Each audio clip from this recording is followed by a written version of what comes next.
साहित्य निधि में आज सुनिए हिंदी की वरिष्ठ गद्यकार और कहानीकार सुषमा मुनींद्र की लिखी हुई कहानी करसरा की काजल का कलेजा कसकता है।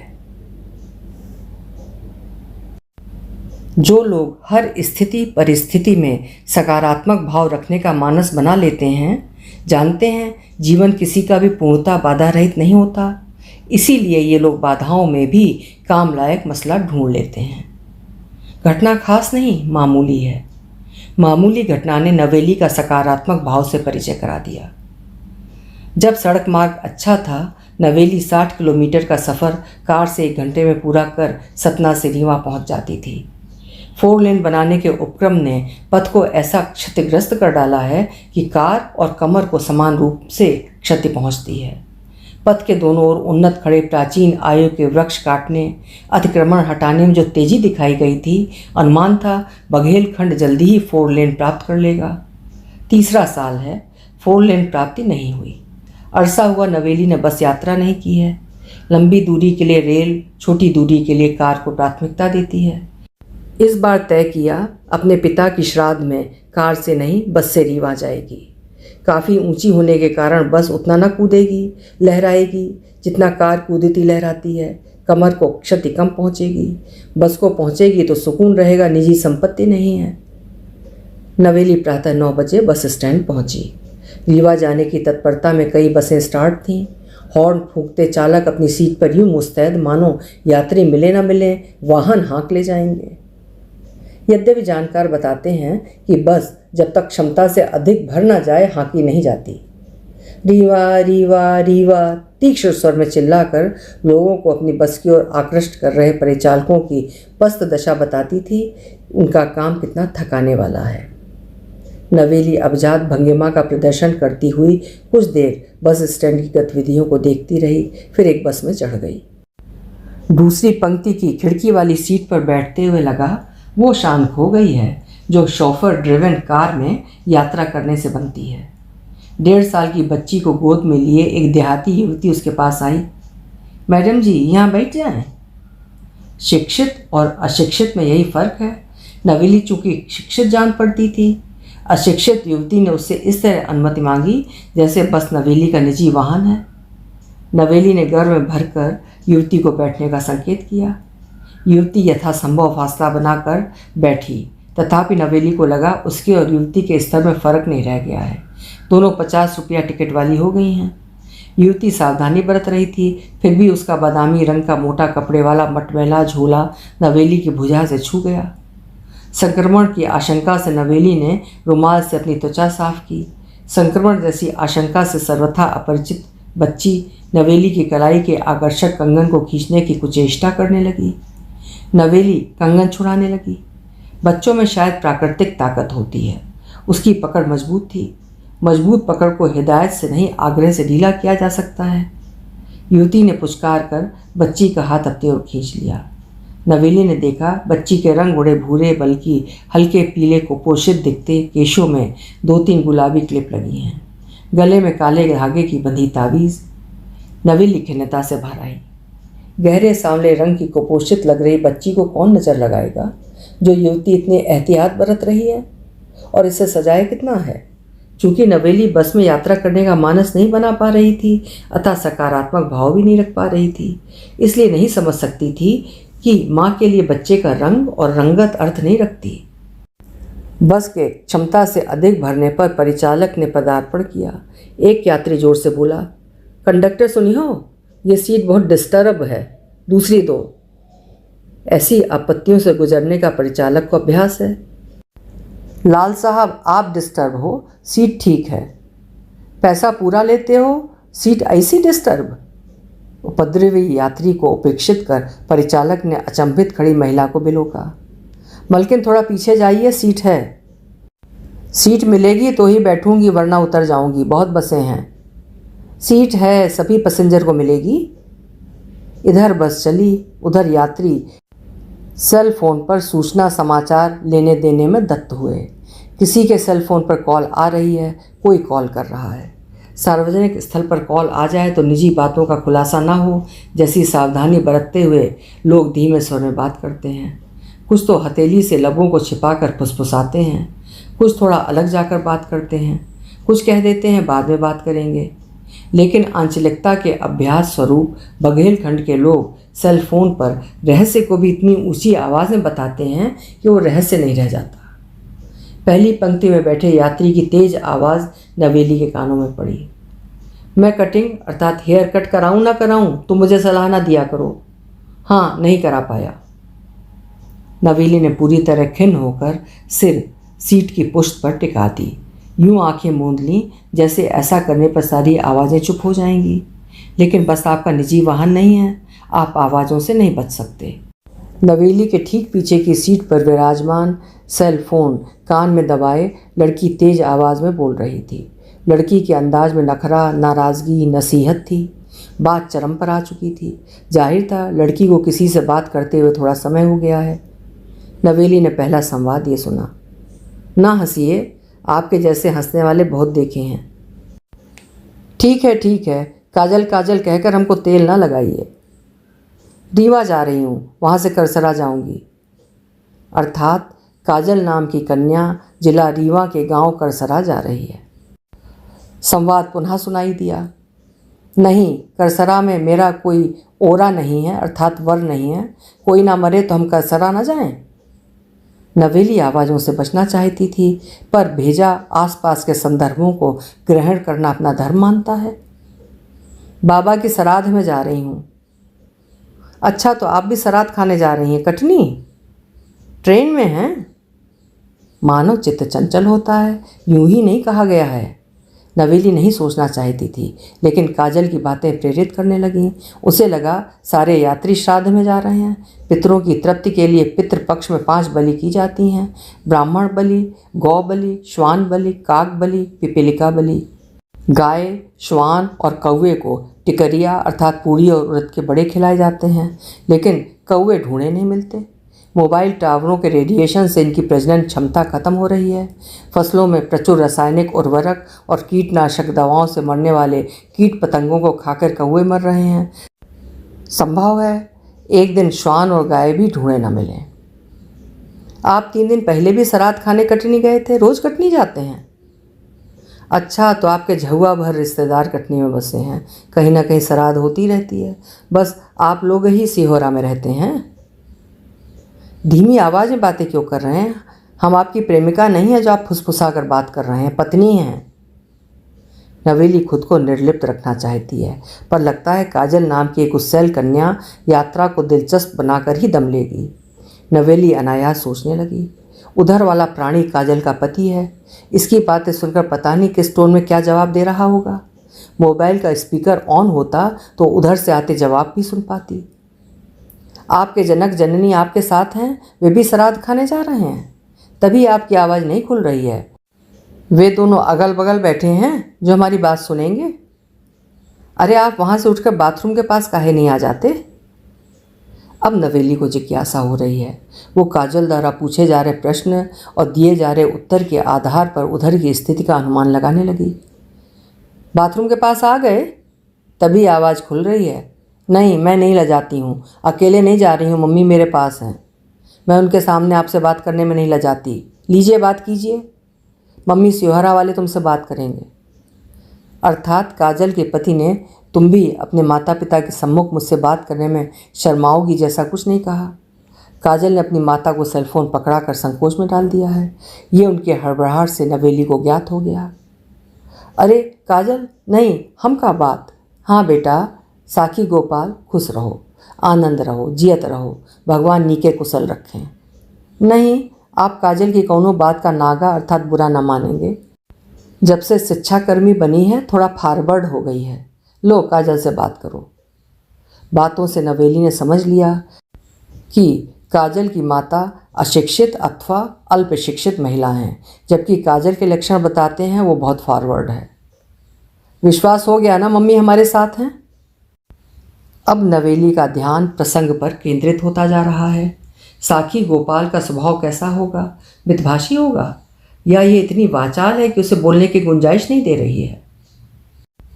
नहीं, बाबू और दोनों भाई करसरा नहीं जा रहे हैं। आप जेंटलमैनों को इतना टाइम कहाँ होता है? वो तो औरतें फुर्सतहा होती हैं, समझी जाती हैं कि जो काम कोई ना करे इन लोगों से करा लो। बाबा की सराध करसरा में करनी पड़ती है, मम्मी अकेले कैसे जाती, तो हम लेकर जा रहे हैं।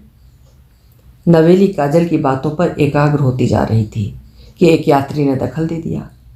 कंडक्टर, आगे उस पानी की टंकी के पास गाड़ी रोक देना, वहीं उतरना है। परिचालक यात्रियों के टिकट बना रहा था। अब ही मनकहरी मोड़ से चढ़े, अब उतरना है। बस को ऑटो समझ लिए हो का? टंकी के पास तो उतरने की नौटंकी करने लगे। घर घर गाड़ी रोक कर पैसेंजर नहीं उतारेंगे। बैठाए हो तभी बैठे हैं, ना बैठाते। ठीक है, 15 रुपया निकालो। 10 लगता है। 15। व्यवधान के कारण नवेली काजल की वार्ता को ठीक से नहीं सुन पाई। अब जो सुना वो ये था, आपके घर का कायदा दुनिया से अलग है का? हमारी नौकरी लग गई है, इसलिए हम सिहोरा में कम ही रहेंगे, लेकिन जितना भी रहेंगे इतना कायदा हमसे ना होगा। सिहोरा में बहुत कैसे रहेंगे? स्वाभाविक है, जब बच्चों को पढ़ाने जावेंगे सिहोरा में कम ही रहेंगे। काजल शिक्षक है, लेकिन स्वाभाविक को स्वाभाविक बोल रही है। नवेली चिंतित हो गई। शुद्ध उच्चारण न कर पाने वाले शिक्षक विद्यार्थियों को ज्ञानी कैसे बनाएंगे? विद्यार्थियों का भविष्य क्या होगा?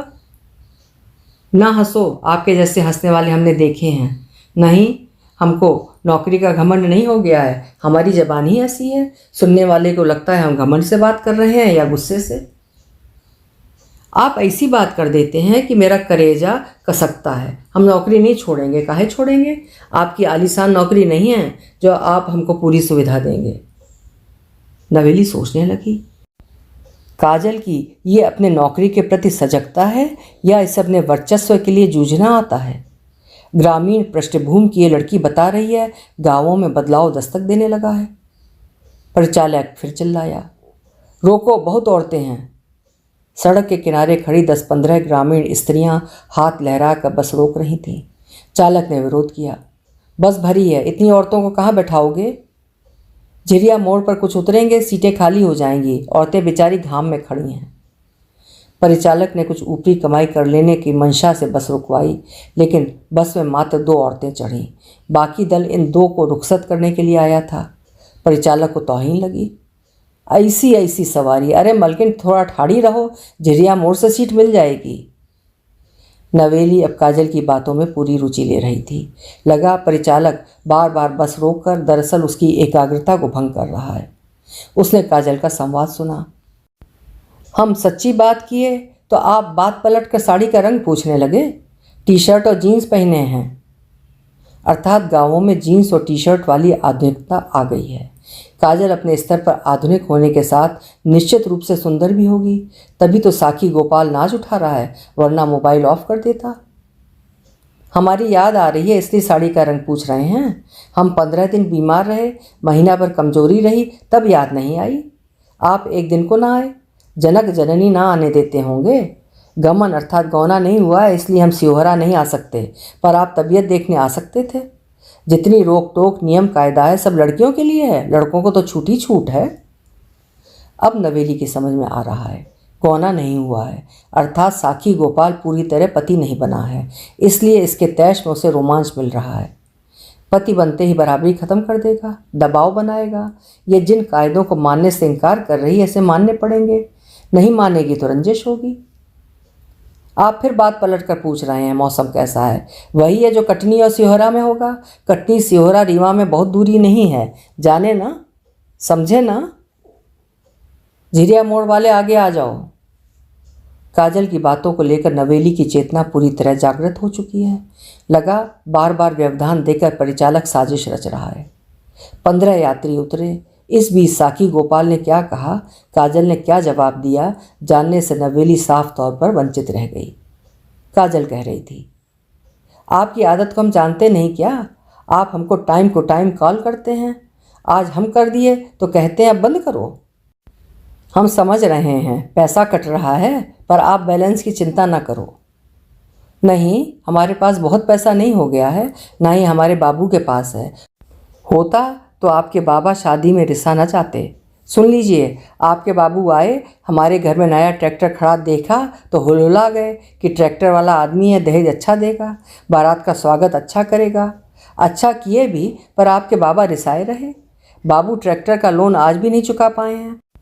हम 5 भाई बहनों की जिम्मेदारी उनके ऊपर है, पूरा धन हमको ही दे देंगे। लोन की चिंता हम काहे ना करें, घर की सबसे बड़ी संतान हूँ, चिंता करूँगी। नवंबर में गमन होना है, बाबू को एक बार फिर बहुत खर्च करना पड़ेगा। सुनिए, गमन में बाबा को न लाइएगा। शादी में अगल बगल से 2 लोग पकड़ कर उन्हें चला रहे थे, लेकिन वो ठीक से चल नहीं पा रहे थे। लोग कह रहे थे काजल की ससुराल में पूरी बटालियन है। 3 साल के पड़पोता से लेकर 85 साल के बाबा तक बारात में आए हैं। हम नाराज नहीं हैं, हम भले के लिए नरम और किन्नर रथा नखरे करने वालों के लिए गरम हैं। अच्छा रखते हैं। अरे कितना बोलें, बस बाईपास से पेट्रोल पंप की ओर मुड़ रही है, रीवा पहुंच रहे हैं। काजल नवेली को पूरी तरह से शिकंजे में ले चुकी है। नवेली सोच रही है, संचार तकनीक ने क्या क्या सुविधा दी, क्या क्या ख़त्म कर दिया। रोज़ मोबाइल पर बात करते हुए ये दोनों एक दूसरे को इतना जान गए होंगे कि जब काजल ससुराल जाएगी इसे कुछ भी अनोखा नहीं लगेगा। जिज्ञासा नहीं होगी, असमंजस या झिझक नहीं होगी, मुख पर नई दुल्हन वाली लुनाई नहीं होगी। रीवा में बैकुंठपुर वाली बस पकड़ लूँगी, करसरा मोड़ पर उतार देगी। वैसे 1-2 जीप भी करसरा आती जाती हैं, देखते हैं क्या साधन मिलेगा। काहे का डर, सतना से जावा अर्थात गांव 12 किलोमीटर है। बस से अकेले आती जाती हूँ। सड़क के किनारा जावा मोड़ पर एक कच्चा घर है, उसी के सामने उतर जाती हूँ। उस घर में अपनी साइकिल रख रखी हूँ। स्कूल मेन रोड से 1 किलोमीटर भीतर है। साइकिल से जाती हूँ, लौट कर साइकिल उसी घर में रखती हूँ। बस जीप जो भी मिले सतना आ जाती हूँ। अर्थात काजल सतना से जवा आती जाती है। नवेली के भीतर एकाएक भगनी भाव उदित होने लगा। काजल कुछ हजार रुपयों के लिए जोखिम उठाती है, परिश्रम करती है, जबकि वो कार द्वारा सतना से रीवा आने जाने में 1000-1500 रुपये पेट्रोल में व्यय कर देती है। वायु प्रदूषण बढ़ता है। वायु प्रदूषण को कम करने में व्यक्तिगत प्रयास करते हुए बस यात्रा को प्राथमिकता देनी चाहिए। काहे, ट्रैक्टर चला लेती हूँ तो साइकिल क्यों नहीं चला लूँगी? बाद में बात करूँगी। बस रीवा बस स्टैंड में रुक गई। नवेली ने काजल की वार्ता से खुद को इतना जोड़ लिया था कि लगा दूसरी दुनिया से ठीक अभी वास्तविक दुनिया में वापस लौटी है। युवती के कंधे से चिपक कर बच्ची सो गई है। नवेली को माँ बेटी से सहानुभूति हुई। लगा आम जीवन वस्तुतः कठिन, असुविधाजनक, बाधाओं से भरा होता है। खास बात यह है, आम लोग उद्यम नहीं छोड़ते, संघर्ष करते हैं। रोज़मर्रा के जीवन से अलग थलग रहते हुए उसने वो ताकत, क्षमता, जुझारू वृत्ति खो दी है जो इस युवती, काजल या आम जन में स्वाभाविक रूप से मौजूद है। नवेली युवती से बोली, लोगों को उतर जाने दो, बच्ची को लेकर आराम से उतरना। जी मैडम जी। नवेली काजल को भर नज़र देखना चाहती थी।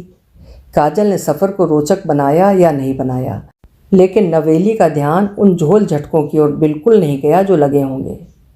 काजल अपनी सीट से उठकर बस के गेट की ओर जाते हुए नवेली की सीट के समीप से गुजरी। नवेली ने देखा सीधे पल्ले वाली उसकी माँ ग्रामीण सरल स्त्री लग रही है। काजल ढीली टी-शर्ट, नीली चुस्त जीन्स में सजी है। नवेली का ख्याल था जिस गुरूर से साखी गोपाल को परास्त कर रही थी, निश्चित तौर पर काजल सुंदरी होगी, लेकिन वो मध्यम ऊंचाई की सांवली युवती थी। अलबत्ता अपने स्तर से ऊपर उठकर शिक्षाकर्मी जैसा लक्ष्य पा लेने का आत्मविश्वास उसके चेहरे पर था। लोग छोटे छोटे लक्ष्य बनाते हैं, हासिल करते हैं, खुश रहते हैं, जबकि वो बस यात्रा करने का मानस नहीं बना पा रही थी। यदि अड़चनों से जूझने का मानस बना लें तो अड़चनों से गुजरने की मजबूती पाई जा सकती है। नवेली मुस्कुरा दी। रूप रंग को जाने दो, आत्मविश्वास काजल को खास बना रहा है। ये बस यात्रा याद रहेगी करसरा की काजल, जिसका कलेजा साखी गोपाल की पता नहीं किस बात के लिए कसक रहा था। अभी जो आपने कहानी सुनी उसकी लेखिका हैं सुषमा मुनींद्र जी, और कहानी का नाम है करसरा की काजल का कलेजा कसकता है।